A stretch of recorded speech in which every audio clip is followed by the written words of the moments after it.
ใดมาถึงใดอันนี้ก็ได้ฮัลโหลสบายดีมาดีโอ้มาเลย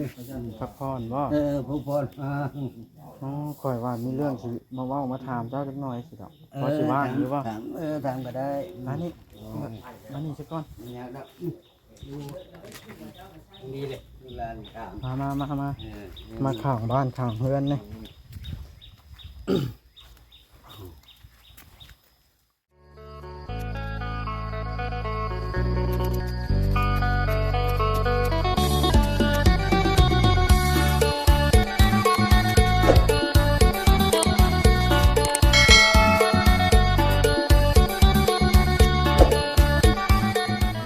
เปิดภาพขึ้นไปมาตามต่อเรื่องคนที่มาอยู่กับลุงหมอเลยดีกว่าพี่น้องเลย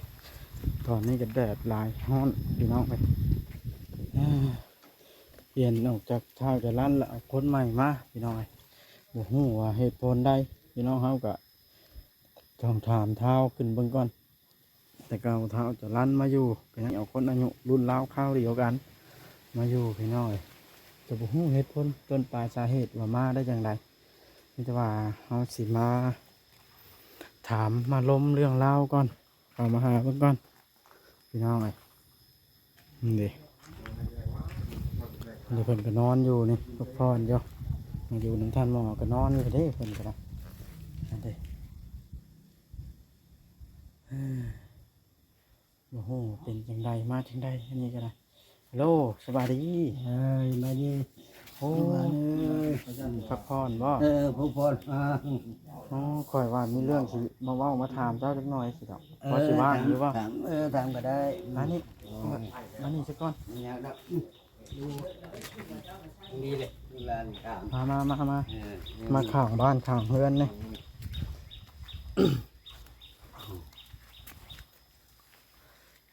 นั่งลงเพราะว่าข่อยกับบ่ฮู้นี่เรื่องราวของเรื่องเป็นว่าจังใดฮะก่อนอื่นขออนุญาตถามชื่อก่อนข่อยยังบ่ฮู้เลยว่าชื่อจังใดชื่อจังใดพอคำใจพอคำใจเอาพ่อคำใสโอ้พ่อคำใสทางลูกอยากถามเจ้าเนาะจักเล็กจักหน่อยเป็นอะไรเรื่องราวจังมาขออยู่น้ำลุงหมออ้าวเมียจงเมื่ออยู่น้ำเอื้อยอยู่น้ำหลายเดือนหลายปีแหละยันพิษใจลูกใจผัวเขาเพราะว่าเอาคนบ่มีใจเขาเบิ่งลูกเบิ่งแยงเขาก็เบิ่งบ่ได้เขาบ่มีแนวให้เขานะให้นาตะกร้าอยู่เอานี่คือเอานี่จากเขาออกจากเขาเดี๋ยวสิมาขอนอนน้ำเพิ่น ขอนอนน้ำเพิ่นเลยสิปลุกตุบอยู่ดินลูกไผ่อันชายเขาชื่ออยู่นี้สิไปปลุกตู่อยู่เห็นยังสักคือบ่นอนน้ำลาวเลยสักก็นอนผมคนว่าผมทำเห็ดตูบยังได้นอนนี่เลยเฮ็ดตู่แล้วสมมุติเจ้าไปเฮ็ดตู่งั้นเจ้าสิกินข้าวกินน้ำในไสสักมาอยู่แล้วกินแล้วนี่เลยทำมาโอ้ฟังเว้านี่ลาวก็เต็มใจให้อยู่ไม่ว่าพอได้เฮ็ดกินเฮ็ดอยู่ให้ลาวกินเล็กกินนะเอาให้งานเล็กกินน้ำแล้วเพราะว่าเอาคนบ่มีละอันถ้ามันบ่แม่นมูลความจริงนี่ค่อยลงคลิปไปนี่ลูกหลานหรือว่าญาติพี่น้องเจ้าได้เห็นเขาเอาโทษค่อยได้ไม่เอาโทษไม่เอาพูดถ้าเขาเบิ่งเขาแย่งเจ้าอยู่เขาเจ้ามาว่าเขาถิ่มเจ้าอย่างชั้นอย่างที่บ่ได้เด้อ้าวเบิ่งก็คือเขาบอกแหละเขาก็ไม่ได้บอกว่าปะทิมเอาคอยนี่คือยันพิษใจลูกใจผัวเขาครอบครัวเขาลูกหลานนั่นแหละคอยเลย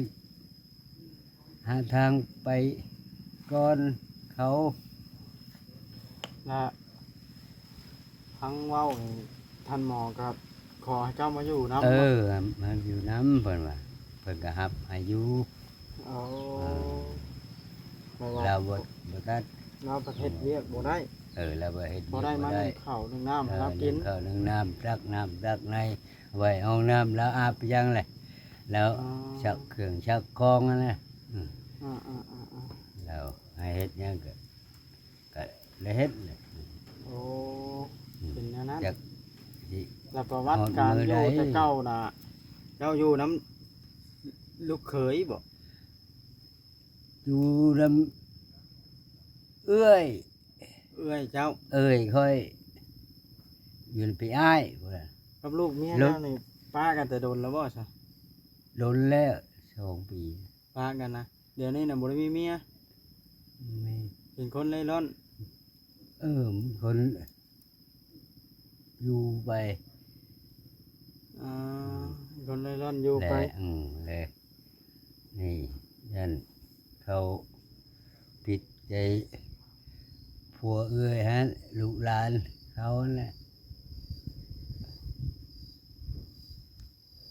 บ่มีหยังให้เขา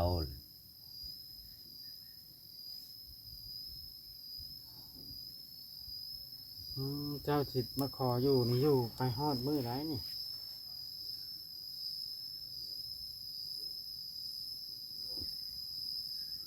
อยู่ซ้ำแบบไหนอยู่ไป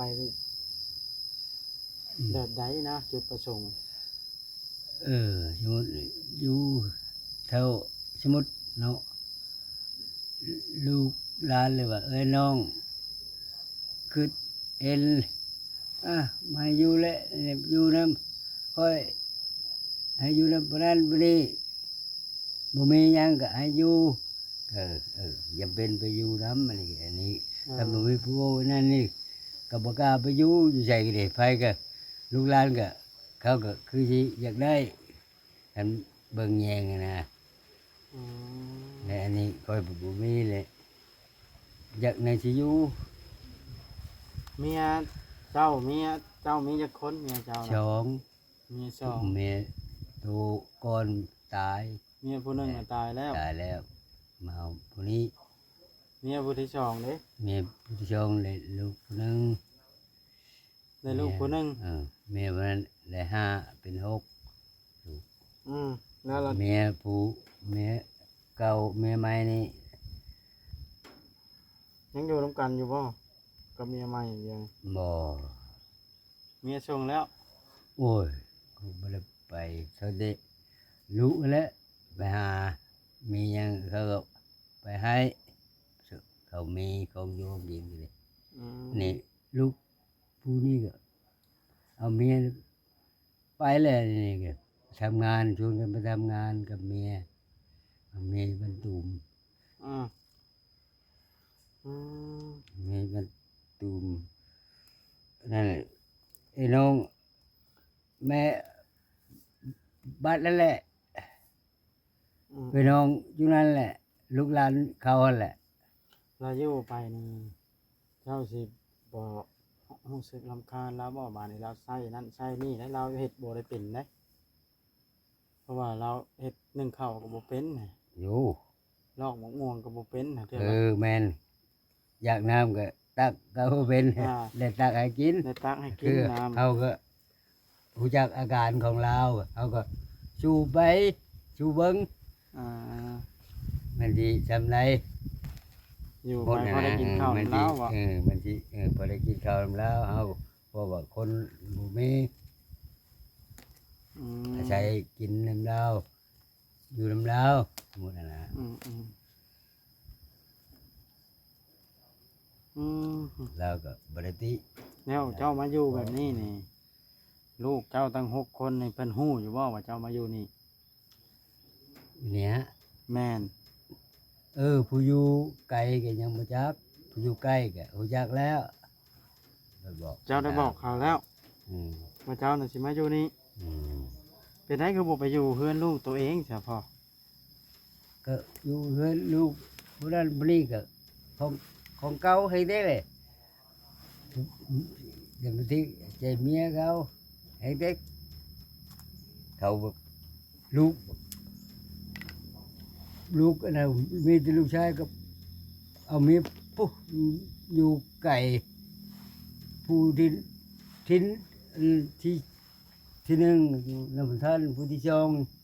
อยู่ผู้หลักชาติมาเอาเมียดังผู้ อืม ผู้ที่สามยังบ่ทันได้ แล้วเจ้าหู ผู้ จัก ที่สี่ได้เอามีประตูม แล้วเจ้าน่ะหูจักกันแบบใดกับลุงหมอนี่ อันเนี้ย แม่น อันเนี้ยเอ้ยมันคนอันนั้นกันเราจะคอยจะกับเราเอาชูตอนนั้นเราบัดอยู่ดีมีแห้งเนาะเราบัดจักยา อื เรา ม เป็นหมอแล้วแหละเป็นปัวจักยาให้ อืม จริงขะจริงเชามาโรงหมอเขาห้องหมอก็มัดเงินยุ่นยี่ห้อชาลันยุ่นมัดนะพูดตัวเองนั่น ฮู้ แหละ กันพอสมควรอยู่ อยากกด กับเราน่ะบ่ เออ หรือคนบ้านเดียวกันเราหูจักกันเล็กน้อย เออบ่จากนี้เราก็ไปหามาเวเราเวกินข้าวกินน้ำนำกันตลอดดอก อ่า เรานี่ก็เลยวางหันนะวางเรา ครับ บ่ได้เป็นนะแต่เราบ่ได้ตกรถนี่เว้ยอันเราเข้าพูดกับไม่ได้อยู่เรือนนั่นแหละ กินข้าวกินน้ำ เอาเว้า ไปหัน ง่าย ไป ๆ นี้ ซะเนาะ อืม เข้าประเด็นเรื่องที่เจ้ามาอยู่นี่เลยซะ เออ เจ้าสิอยู่ไป3ลูกหลาน เออและ ให้ไปอยู่ เรา นำ มา บ่ อยู่นี่เลยคอยสิมาอยู่ใกล้กับเราตะกี้เพิ่นอยากอยู่เพิ่นย่าน อ่า บ่มีไผก็ เออ นี่แหละ เออ มาอยู่ใกล้เราเป็นเพื่อนมันอยู่ใกล้กันแหละแค่แน่ว่ะ แต่เครื่องปลุกเพื่อนปลุกซานเจ้าสิมาปลุกอยู่ใกล้แล้วน่ะ เออ มีหรอบ่ซะ สิ ฮะ ขอลูกแล้วให้ลูกใหญ่ยินให้แบบผู้นี้บ่ให้ก็เอาขอเอ้ยน้องอีก สิมาปลุกอยู่ใกล้แล้วเนาะ เออ ละแต่ว่าอาศัยกินข้าวน้ำแล้ว เออมาพักมาเช้า อืม กินข้าวเรา ย่อ เออ คันว่าอยู่ซ้ำนั้นน่ะบ่ต้องปลุกมานอนน้ำลาวโลดซะสิปลุกเป็นหยังมานอนน้ำลาวนี่3ลูกเต้าให้มื้อปลุกก็ต้องได้ใช้ค่าใช้จ่ายได้ปลุกก็ได้เรื่องของเรื่องน่ะ ของ นั่นได้เจ้าก็สิอยู่กินในนี่อยู่แล้วเด้ ลูกอะเพิ่นให้ไปอยู่ตลอดบอกให้พักให้เช้าเลย2-3 วัน บ่แล้วเรื่องของเรื่องน่ะ เออ คันเจ้าอยู่หั่น เออ เจ้าเสียข้าวน้ำมาใช้กินซะสมมุติว่า สมมุติว่ามากินน้ำลาวกินแล้วเราไป อืม บ่เฮ็ดหยังสมมุติว่าขออนุญาตน้ำบ่ยวกน้ำ ไป ของน้ำบ่ล้างถ้วยบ่นึ่งข้าว นี่แหละ ก็ของเก่าอะแหละ ก็อยู่ก็กินน้ำบ้านน้ำเมืองนี่แหละพอได้กินใจปากแล้วก็อยู่ไป ข่อยเรายังบ่ฮู้เรื่องหยังเดี๋ยวนี้มาแล้วเห็นโลดแต่ว่าเจ้าน่ะมันยังบ่ได้นอนจักคืนอยู่นี่เนาะ ยังไว้สิมาคืนนี้เป็นไปนะเขาอยู่หกหมอบ้านเดือเขาเจ็บท้อง อ่า เนาะลูกหลาน11-12 โมงเลยเนี่ยไม่ได้ออกมาแล้ว เพิ่นให้ออกมาแต่คืนนี้เพิ่นไม่ได้ออก อืมอืมอืมอืมอ่าเนาะ เพิ่นก็จักแหน่ เข้าเลย บ่ข่อย เรื่องอะไร จุดประสงค์ข่อยน่ะอยากฮู้น่ะ เออ มันผิดกันบ่อนใดนะจนได้ออกเฮือนมาอยู่พี่แต่เก่าเด้นะอยู่กันแบบใดซะ มันอยู่เฮิงอยู่นานแหละยันลูกหลานโบอกว่าแหละโอ้ยให้แล้วอยู่เห็นหยังสิได้หยังนำเรายันเขาโว้ตัวนี้ก่อนแหละค่อยเลยหาทางไปก่อนเขายันผิดใจลูกใจ สิมาอยู่น้ำทันหมอบาดน่ะ แล้วที่มา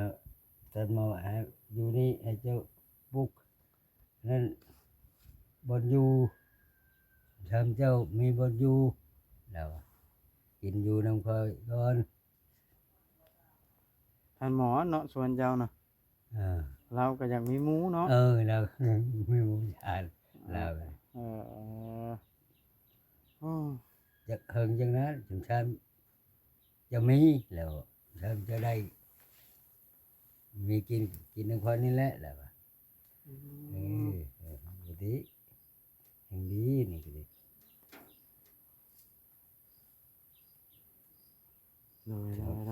ยพอสิเข้าใจแล้วล่ะบาด แล้วโบติเนี่ยเขา